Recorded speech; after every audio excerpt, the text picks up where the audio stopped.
What's up, guys, and welcome to another episode of the Powerhouse Mentality podcast. I'm your host. I'm Caitlin Kenneth-Smith, and today we're going to talk a little bit about something that's been on my mind for a while, and that's been something that has been almost my mantra for 2024, and that is, I'm not relatable.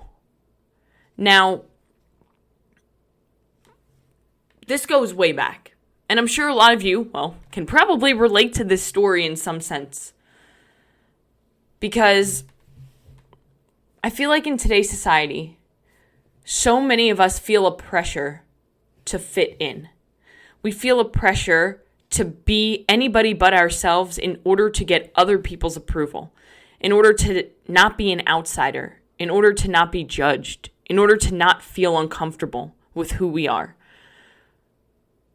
So we all know that person, and it might be us, who you're one person with one group of people, and then when you're with another group of people, you become a completely different person. And at first, when you start doing things like that, maybe it doesn't feel that bad. It's just like, okay, I'm just trying to have fun with different types of people. But then as you continue to do it, it almost feels a little yucky. Because you almost don't know who you are anymore. Because you're this version of yourself here, you're that version of yourself there, and then you almost have no clarity on who you are as a human when it's just you and yourself staring at yourself in the mirror. Because at the end of the day, that's what you're left with, is you. Nobody else. You. People will come and go in and out of your life. Some people will be there for the majority of your life. And that's when you know you got a good person. But at the end of your life, it's just you. It's just you. And every night when your head hits the pillow, even if there's somebody laying next to you, you're reflecting on your day and how you showed up with your intention. It's you. You're the only one who can make the choices that you make. You can say that somebody influenced you to make a certain choice, but at the end of the day, it was you. So that's why I'm so big on talking about personal responsibility and how important it is for you to be able to move forward in your life, that you have to take personal responsibility for everything that's happening in your life. Things aren't happening to you, they're happening for you. And once you can start to accept that, then you start to gain control. Now, the biggest critique that I've had throughout my entire life, and really throughout my entire career in the fitness industry over the last decade, but really more so over the last 5 years or 4 years as I've gone online into the social media fitness space, is you're not relatable. You have to be more relatable. People aren't going to come to you for help if they can't relate to you. They're not going to engage with your content if you're not relatable. But the reality is, I'm not relatable. And I used to not be okay with this.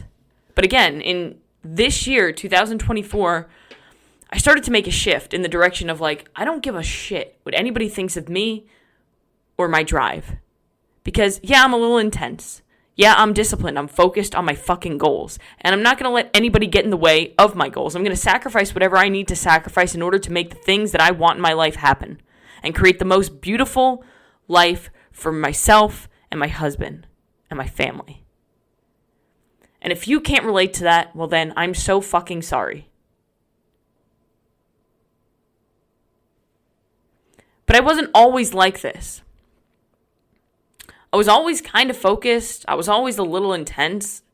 Going back to my eating disorder, before that, honestly, I was a lazy kid. I wasn't an athlete. I played sports, but I was never really good at any of the sports that I played. I had a year where I was really good at basketball, but it was rec league basketball. And I did cross country and I really enjoyed it. And I started to move up in the companies, but I was never elite. I was always an average person. Same thing when it comes to school. My brother was the one who got the straight A's. I was just oops, here's a C and a D here and there, majority A's and B's. But again, I was okay, but I wasn't great.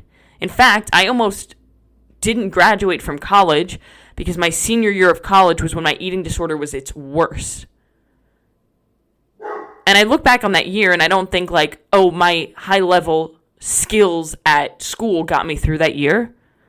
I look through that year and I say, my ability to endure and persevere when shit got really hard and painful, that's what got me through it. Throughout my entire childhood, teenage years, college years, I was always super quiet. And that translated to people thinking that I was weird. Even though, yes, I'm weird a little bit, but so the fuck is everyone else. Like, everybody has their shit, right? But just because I was weird, just because I was super quiet and to myself and shy, people assumed that I was weird. People were really cruel to me. And I look back and I hate how I allowed that to impact my life. Because leading up into 2020, I allowed people to walk all over me in all areas of my life, even in areas of my life that I was excelling in.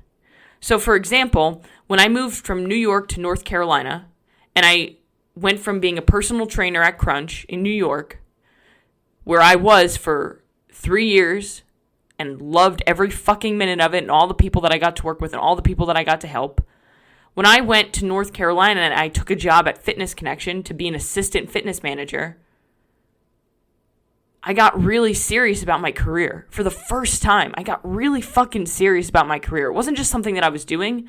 It was something that I was all in on. Because for the first time in my life, I was good at something. I was really good at something. And it's because for the first time in my life, I didn't just try and figure it out.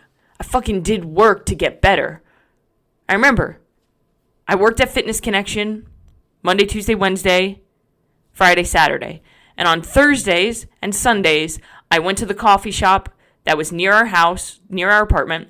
I walked like 15 minutes to get there because I didn't have a car. And I took my backpack and I went there and I read books on sales and I read books on marketing and I read books on personal development and I listened to Andy Frisella's podcast, The MF CEO at the time, and I binged content that would make me better. And I didn't just binge on the content, but I started to apply it into my life, into all areas of my life. And I became just like a fucking weapon at my job.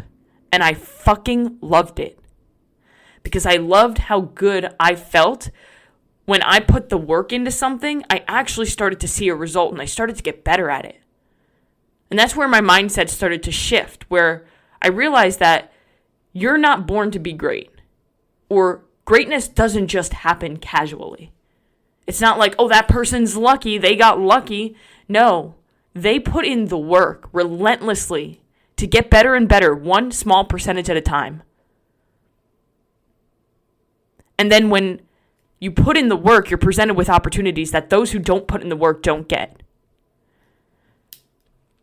So I was an assistant fitness manager at Fitness Connection. And then I started to get recognized by the department heads, by the district managers, by the president.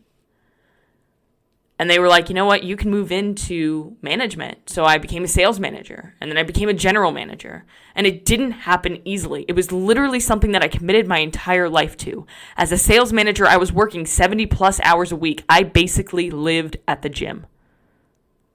I don't even know why I fucking paid rent for an apartment. I was at the gym from 5 a.m. when I would go in for my own workout until usually 9 or 10 p.m. when I would finally leave. I would go home, I would meal prep for the next day, get my meals together, eat my last meal, go to bed. It was like robotic.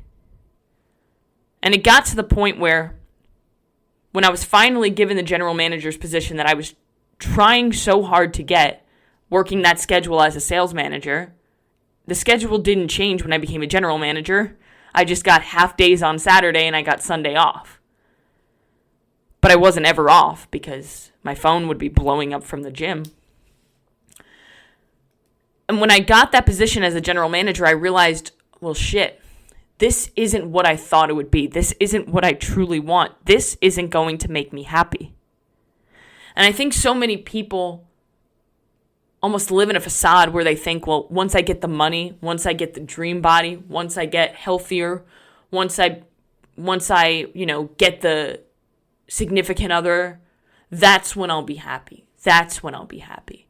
But that's not reality. You create your own happiness based on your perspective of your life.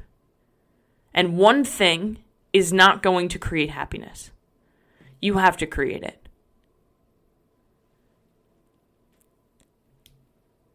And when I figured that out, when I realized like, oh, I got this, and I thought I would be happy, but I wasn't. That's when I fell into a really deep depression, and that's right around the time where I tried to kill myself.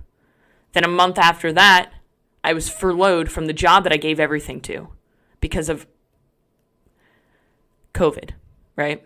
They shut the gyms down for 2 weeks. 2 weeks turned into 6 months. And when I remember driving home from the gym after they shut us down on whatever, March 16th or whatever it was, I remember thinking like, oh, this is going to be really good to get 2 weeks off to just clear my head because of how horrible I felt. And it was like, I'm going to look at this as like a reset button. Like, I'm going to take these 2 weeks and I'm just going to reset. And then I slowly realized over the next couple days that it wasn't going to be 2 weeks. And then they got us on a phone call, a company-wide phone call. And they furloughed everyone, except for like, a few head managers. And I remember getting off of that call, literally just breaking down and going on a run, because that was the only thing in my head that would clear me. That was the only thing that could provide me with any sort of clarity in that moment, because I didn't know what I was going to do. I'd literally lost everything, or so I thought. Because when I came home from that run, I made a choice. And I made the choice to start 75 hard. And I didn't make the choice to wait to start 75 hard. I made the choice to fucking start 75 hard that day. I already got in my outdoor workout because I went on that run and walked around crying for 45 minutes. And making that choice changed my entire life because I used that opportunity, those 6 months, to completely change who I was. But not change who I was, but change how I thought of myself. I started realizing that, like, hey, if it's raining outside, I can still go outside for a workout. And that made me realize, like, hey, if life is shitty right now, you can still get shit done. You can still keep the commitments that you make to yourself. Everything transformed. Everything. My mind, my body, my soul. I started getting more serious about social media because I wanted to share my journey, but then try to impact other people along the way. Because why not? I've been a coach for, at that point, almost 7 years. Why not just try to help more people? So I started helping more people, using First Form as a platform to do that, sharing my journey through 75 Hard and the Live Hard program. And I started to connect with so many people who I never would have had a connection with. And I started to open all of these different doors that never would have been opened if I didn't fucking make the choice to change my life and actually do it. A lot of us make the choice that we want to change our life.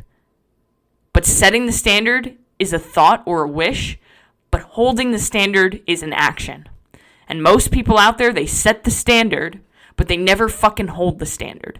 And unless you hold the standard, nothing changes. Nothing changes. Nothing changes.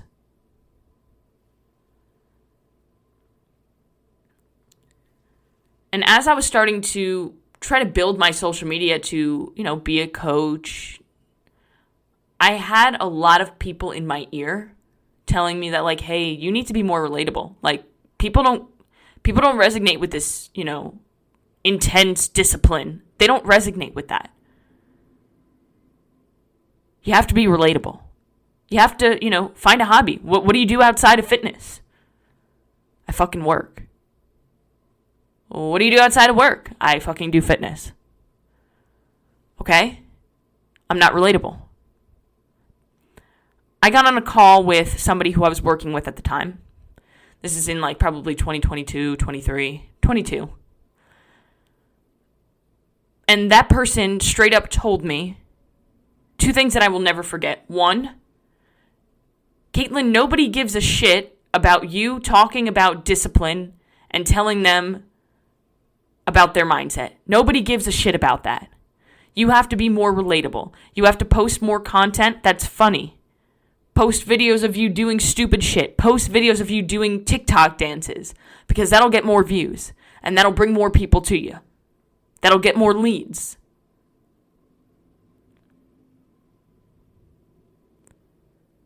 That same person in the same call also told me that you have made no fucking progress over the last 2 years. Got it. So over the last 2 years that I worked my ass off to completely change my life, my mindset, my mind, body, and soul, where I have visible pictures of myself completely transforming, and where I could show you 2 years ago where I couldn't fucking even talk to a camera to now where I have a podcast. And you're telling me I haven't made progress in 2 fucking years.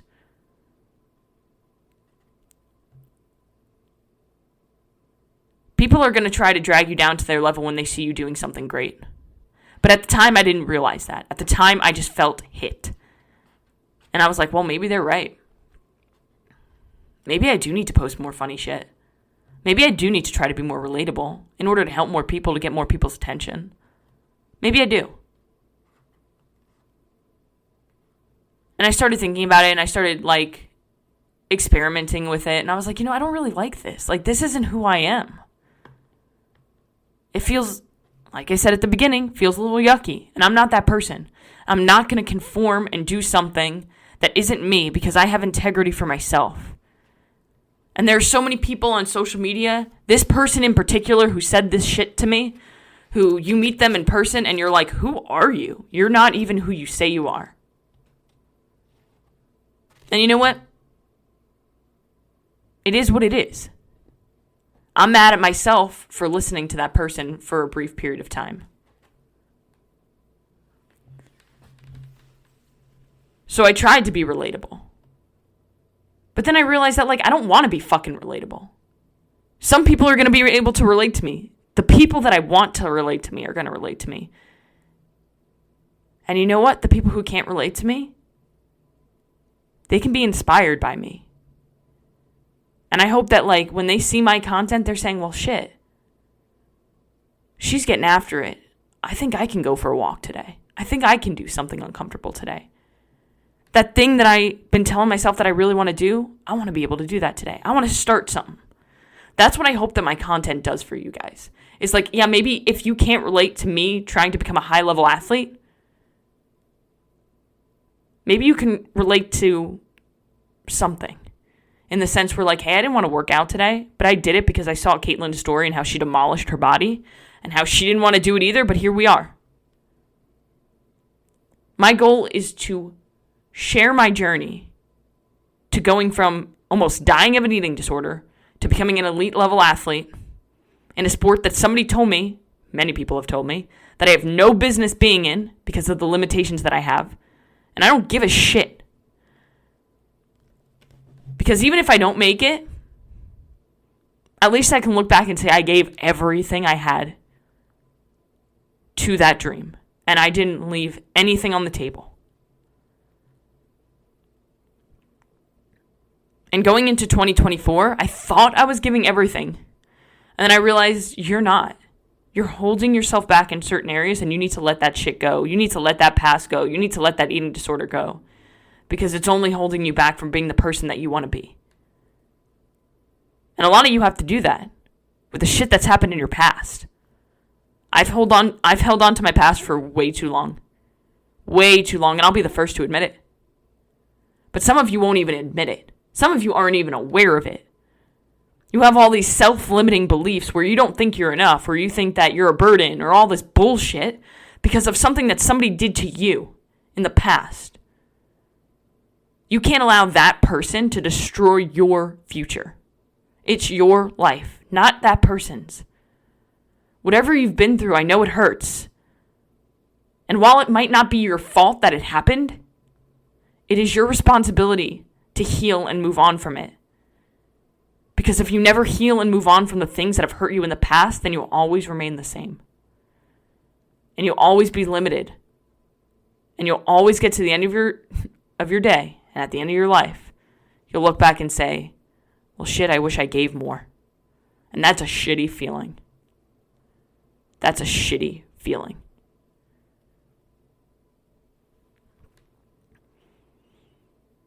So all of this to say that I'm no longer trying to conform, and I recommend you do the same. I'm me. I'm not relatable to everybody, and I'm never going to try to be. I'm only going to try to please me in order to build the life that I want for me and my family. I'm intense, I'm disciplined, I'm focused on my goals. And you might think, Caitlin, it's just a sport. Caitlin, it's just helping clients. It's not that serious. No, it is fucking that serious. Maybe it's not that serious to you, but it's that serious to me. So no, I don't understand your weak mindset. And not everybody who's listening to this has a weak mindset. Actually, the majority of you probably don't. And the majority of you probably are like, I hear you. But there are a lot of people out there who have a weak mindset, and I don't understand it. I did at one point. I was there. However, I don't remember it that well. And I'm not trying to offend you with this. All I'm saying is, when you say that you want to do something, and you want to build a life, and you have this vision, this dream, but then you don't do shit to get there, and you just complain about it, I don't understand that. I don't understand that. You say you want to lose 20 pounds in order to be a better parent to your children, be healthier, be happier, not feel like a piece of crap when you look at yourself in the mirror, be more confident in who you are. And then you sit on the couch watching Netflix, eating cookies at night. I don't fucking get it. You say you want to be an online coach. You say you want to build this incredible business, but then you won't post anything on social media, and you won't even do your own workouts, let alone ask your clients to do the workouts. I don't get that. I don't get it. I don't understand. And now I'm just kind of on a rant. And I'm sorry if I'm getting intense, but again, that's who I am. I'm intense. And I'm passionate about what I do.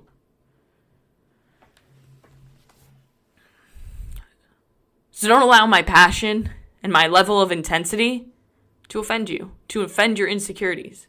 Because I'm just going to be who I want to be, and I'm going to work my ass off to get these dreams, because it's all that I want. And for those of you who follow, and for those of you who have been following, I fucking love you, and I appreciate you. And I see you. Don't think I don't. And if you guys need help, maybe I'm not relatable, but again, I'm passionate about helping people, and I'll do whatever it takes to help you win. I'm sharing my journey from dying of an eating disorder to becoming an elite level athlete, and showing you along the way and teaching you how to win. So go out and do one thing that's going to take you one step closer to where you want to be.